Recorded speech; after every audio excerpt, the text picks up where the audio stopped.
Welcome back to my channel. So for today's video or for today's vlog ay magluluto ako ng chicken curry. So that is our video for today. So guys, umpisahan na natin at huwag na natin patagalin. Tara! So our next step guys, I prepared already our ingredient. So here I have 4 pieces of onion, finely chopped. And then I have 2 pieces of green chili. And I have here 1 kilo of chicken. Marinated it already. So I put here 1/4 spoon of turmeric powder, 1/4 spoon of chili powder, and 1/4 spoon of salt. So you have to marinate it for 30 minutes. So let's keep it aside and let's do our next step. So our next step, I have here 1 pot, and then I added 1/4 cup of oil. We will just wait it to become hot. You can check it, okay? So I will check it now. Now that it's already hot, we will add now our onion. Let's mix our onion till it's soaked in our oil. We will add also our other ingredient.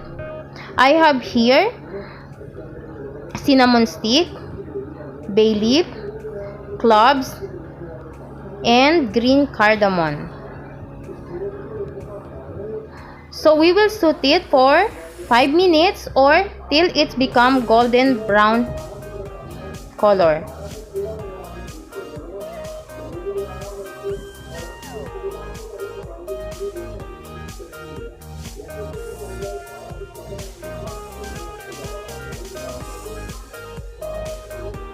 So now guys, our onion is already golden brown.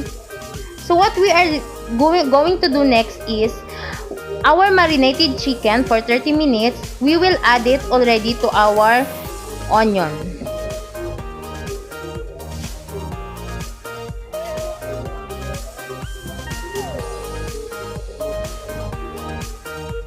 Let's mix it for 2 minutes.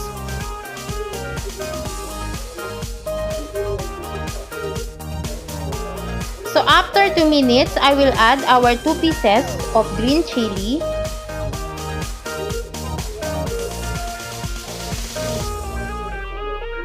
And I will cook it again for another 2 minutes or till our chicken is cooked already.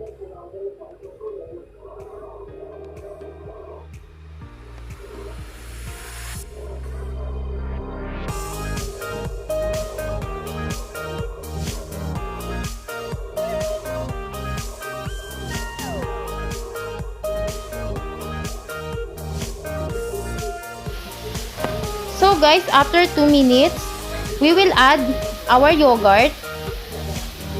250 grams of yogurt you have to add and mix it again. We will cook it for 5 minutes till we got the gravy of our chicken.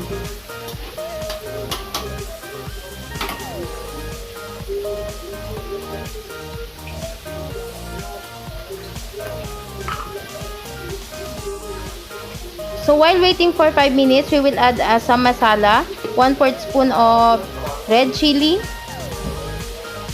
also 1/4 spoon of turmeric powder,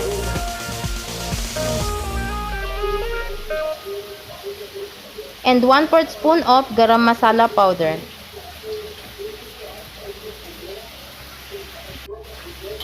Let's cook it again for another few minutes.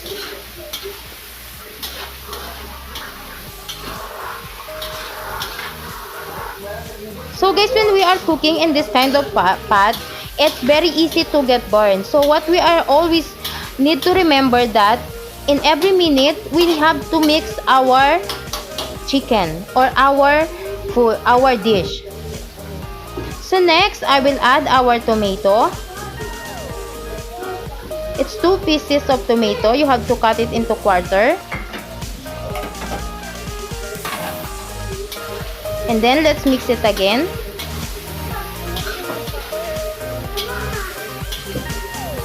As you can see guys, the oil in there at the chicken is already coming out. So next that we are going to do is, we will put 1/4, we will put 1 bowl of water, and then let's mix it again for another 2 minutes.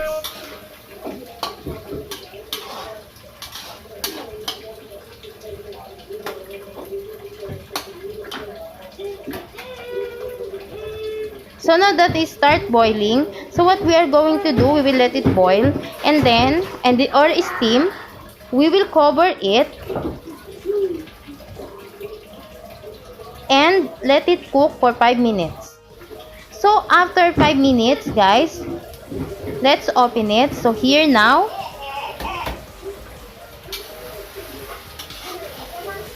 so let's mix it for a while.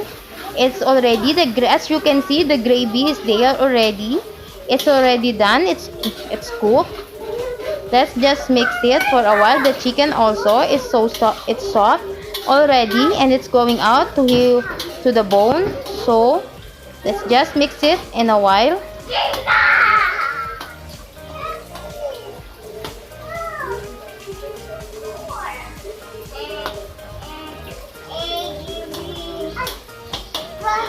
If you can see guys that the chicken are already so dried down, you can add again another 1/4 cup of water, so it will not be that dry. And if you prepared that you want the chicken a lot of gravy, you can add water. But if you want it little bit dry like a while ago, so you can also leave like that. You do not need to add the water. So what I am going to do now, I will cover it again and I will steam it for 2 minutes.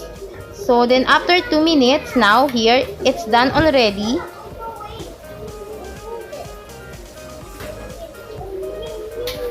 I will mix it for a while.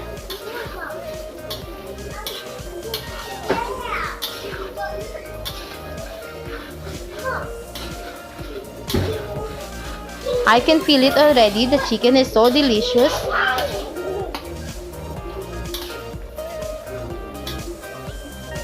So here guys, you just need to lower the fire so it will not burn now. This is so easy to cook guys. This one is done already and we can serve it already and eat. So here my chicken curry recipe is very delicious and easy to cook.